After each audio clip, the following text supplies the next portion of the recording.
So ang pinakadelikadong bahagi ng strategy, umaasa sila na ang mga DDS-aligned justices ang popuno mga kababayan sa kakulangan ng kanilang argumento.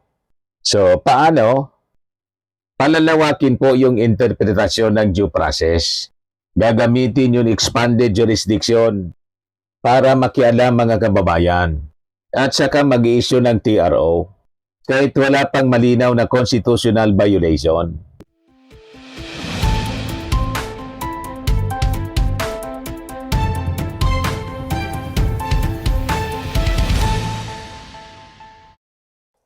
Hello po mga kababayan, si Dante Maravillas. Di ano niya Mr. Maravillas ang magandang topic ngayon.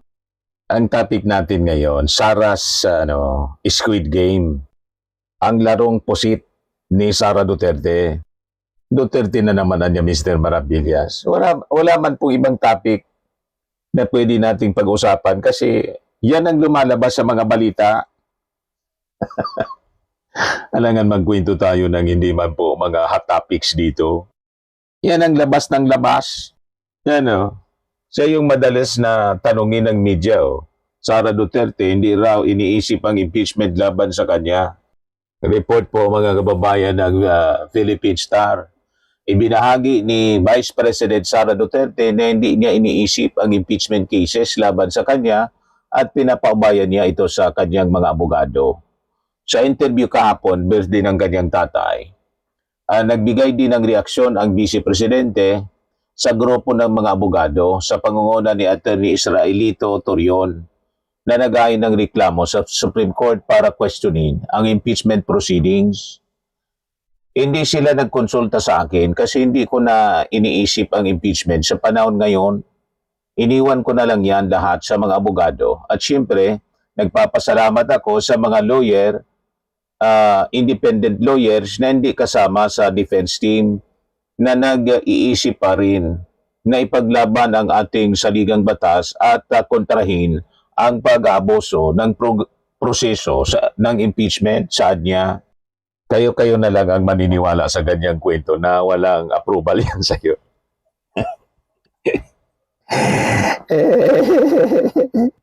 Magpipetisyon ba yan ng mga abogadong yan? Si Torion saka si Vic Rodriguez? At saka siyam sila lahat, kaya 25 lahat ngayon. Ang mga abogado na nagtatanggol kay Sara Duterte, 16 strong defense lawyer sa impeachment complaint. Ngayon naman sa Supreme Court, siyam sila. Bali 25. Magtatrabaho yan na ganyan na walang approval sa inyo. Kayo na lang ang naglulukuhan. But anyway, pag-usapan natin yung taktikang pusit ni Sara Duterte. Kasi sa totoo lang mga kababayan, ang ginagawang taktika ni Sara Duterte, hindi po siya simpleng legal strategy. Isa po siyang orchestrated na laro ng delay, diversion at saka deception. Kasi sa halip na harapin ang ebidensya sa tamang forum, ginagamit po ng kampo ni Sara Duterte yung Supreme Court bilang shield para pahinain po yung proseso ng impeachment. Napakalinaw. Kaya tumakbo sila sa Supreme Court at ngayon, nagdi-deny si Sara na alam niya. Pinabayaan lang daw niya yung mga abogado. At salamat daw sa pagtatanggol. May ganon talagang drama. Sa madaling salita mga kababayan, habang yung ating Congress ay naghahanap ng katotohanan, ang kampo ni Sara naghahanap ng paraan para pigilan ito. So ang feeble defense mga kababayan, procedural delay, hindi po siya substantive defense. Ang taktika ni Torion at Topacio, dati ni Vic Rodriguez, siyang pong mga abogado sa paghingi po ng TRO sa Supreme Court para pigilan ang impeachment sa House of Representatives. Malinaw po, hindi po nila sinasagot kasi yung ebidensya. Iniiwasan po nila yung proseso. Hindi nila dinidisprove yung allegations. Hindi nila hinaharap yung resibo. Sa halip, umaasa sila sa technicalities at TRO. Kumbaga, imbes na sagutin yung mga tanong, gusto nilang ipahinto yung examination kung sa classroom. Itigil ang examination, imbes sagutin yung tanong. So ito ang problema.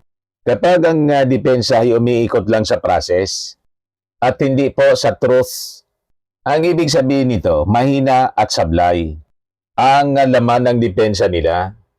Umaasa sa judicial fill-in. Sa Supreme Court, mga kababayan mismo bilang backup plan. So ang pinakadelikadong bahagi ng strategy, umaasa sila na ang mga DDS-aligned justices ang pupuno, mga kababayan, sa kakulangan ng kanilang argumento. So, paano? Palalawakin po yung interpretasyon ng due process. Gagamitin yung expanded jurisdiction para makialam, mga kababayan. At saka mag-i-issue ng TRO kahit wala pang malinaw na constitutional violation. So, ito po ang tunay na plano. Kung mahina po yung argumento, ipaubaya sa Supreme Court para ayusin. Pero mga kababayan, sa separation of powers, hindi dapat po agawin ng Supreme Court ang impeachment na malinaw na trabaho ng Kongreso. Kasi alam nila, mga kababayan naman, at alam nating lahat laging napag-uusapan ito, na ang impeachment po ay isang sui generis process. Isang unique constitutional mechanism.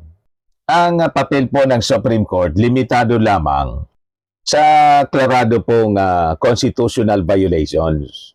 Hindi sila dapat makialam sa political process ng Kongreso, sabi ng mga magagaling na legal luminaries. Ang critical na punto, mga kababayan, dito, kung walang makikitang grave abuse of discretion, wala pong basihan ang TRO. At dito, mga kababayan, papasok ang katotohanan na sumunod yung House sa proseso. Kompleto po yung form, substance at ground. May due process sa committee level. Ito mismo yung naging consequences ng unang petisyon ng kampo ni Sara Duterte. In short, walang legal basis po. Sabi yan ng mga legal analyst para pigilan po yung impeachment. So para po makakuha ng TRO, kailangang patunayan muna ng kampo ni Sara, ni Topacio at Torion ng House, mga kababayan, ay kumilos ng may grave abuse. Ang pagbusisi sa milyon-milyong pondo, yung confidential funds po, ay mahirap tawaging abuse. Kasi po, parte siya ng oversight function ng Kongreso. Prematurity. Wala pang injury, naghahanap na po ng TRO. Isa ito sa pinakamahinang punto ng kampo ni Sara Duterte, mga kababayan. Wala pang final judgment. Nasa hearing stage pa lang. Wala pang conviction. Pero humihingi na agad sila ng TRO. So parang humihingi ka ng appeal na wala pa mang talo. Hindi ka pa talo. Gusto mo nang mag-appeal. Parang yung case ni Bato de la Rosa, wala pa mang warrant of arrest, nagtago na.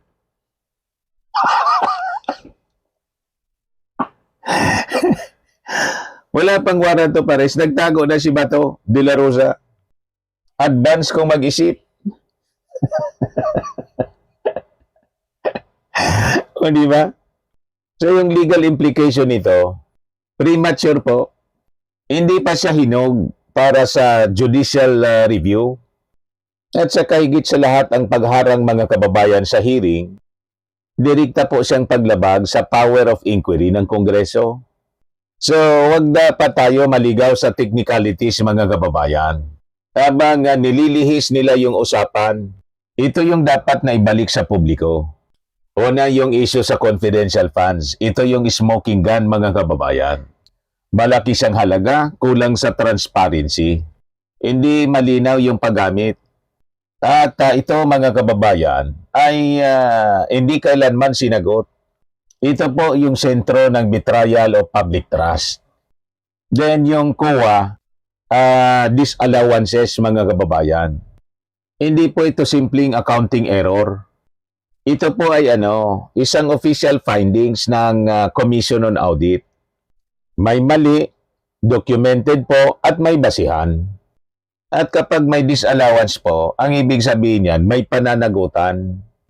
Then yung DepEd anomalies, mga multong programa, ghost programs. Sa ilalim ng ganyang pamumuno, may mga nakitang problema po sa laptop procurement, may feeding program irregularities, may questionable implementation. Ito yung dapat na sinasagot punto por punto ni Sara Duterte sa hearing. Umiiwas po Na-discover din, mga kababayan, yung mga ghost scholars. Yung issue hindi kailanman sinagot, mga kababayan. So ang malaking tanong, nasaan ang pondo? Sino yung mga nagkinabang nito? So ang ginagawa niyang pag-iwas sa hearing, pag-iwas po sa katotohanan. Paulit-ulit po ang hindi pagdalo ni Sara. Hindi po ito simpleng absence. Ito po ay malinaw na contempt sa proseso. Kung wala ka namang itinatago, bakit ka umiiwas? Ganun lang yun, mga kababayan.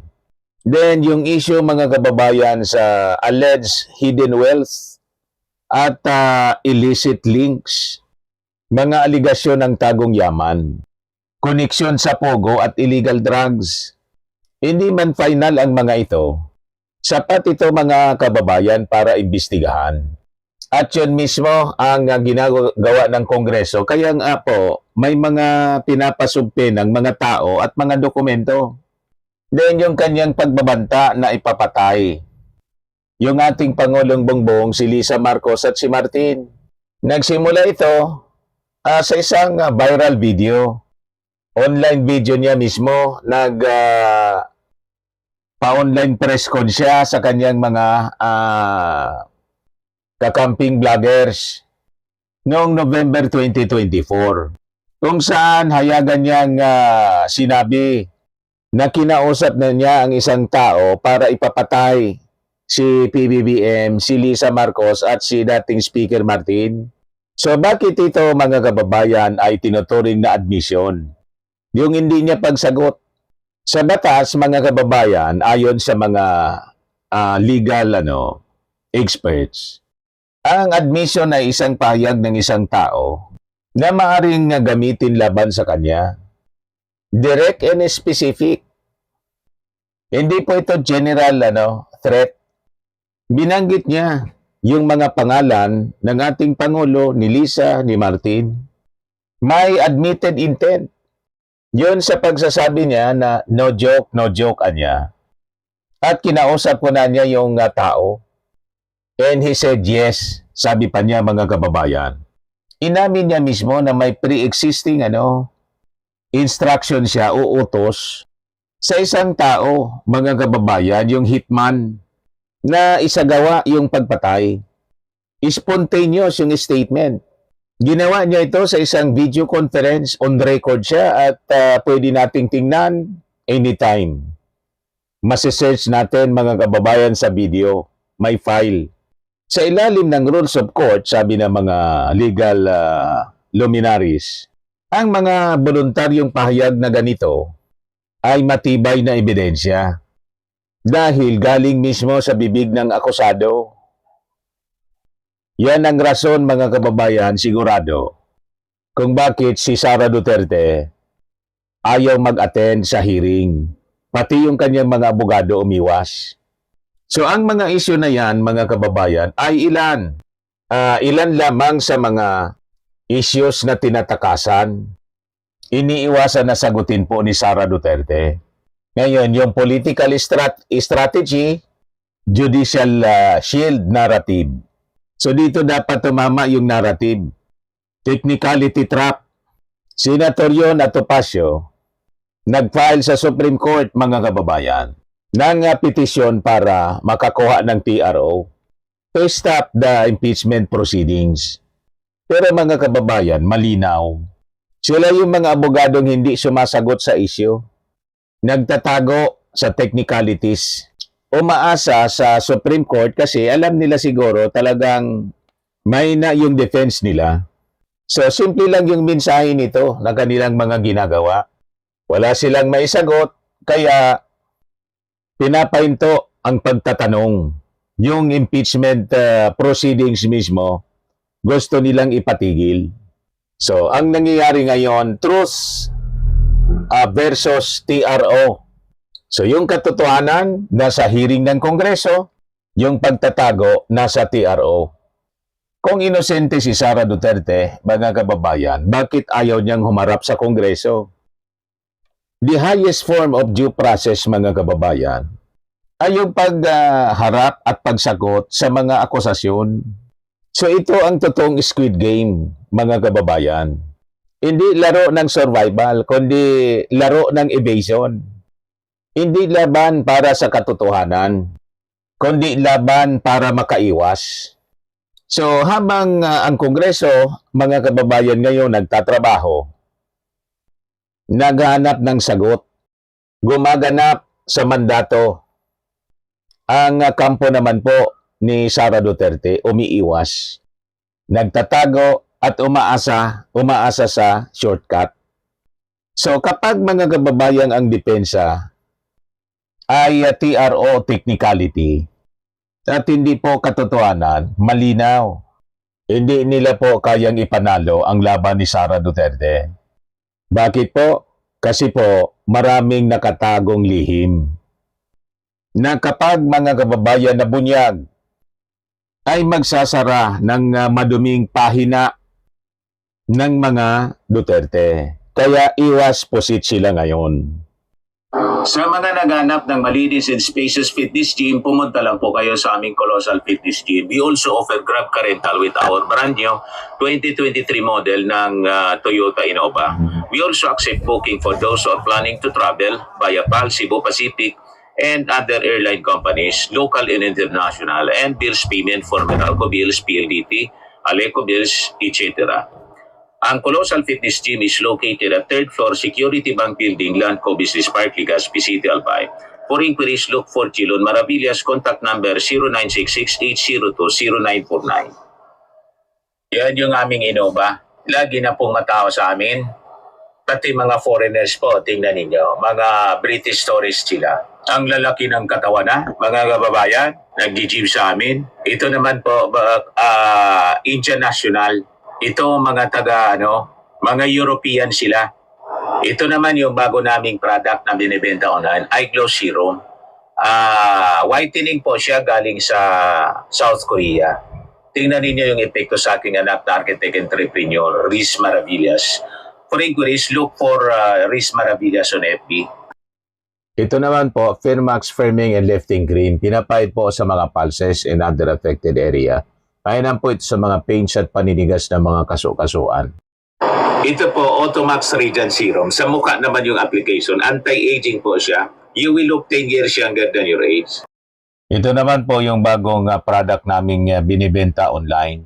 I am Worldwide Amazing Pure Organic Barley Powdered Drink Mix from Australia. Mainam po ito sa mga cancer patients tulad nito pong isang pasyente po, cancer-free na po siya ngayon. Si Yolitan, ovarian cancer survivor, sabi po niya, barley did not just save my life, it gave me a new life. In 2019, Yoli faced the fight of her life through surgery and harsh chemotherapy. I am worldwide amazing pure organic barley became her source of strength. It boosted her immune system when she needed it most and gave her the energy to keep going. 100% organic siya, immune system booster, trusted by survivors. Para sa inyong mga inquiries and orders, mag-message na lang kayo sa aking anak na architect entrepreneur Riz Maravillas. Sa mga mahilig naman po sa mga imported bags and wallets, dumiretso na lang kayo kay Ma'am Eileen Rosales.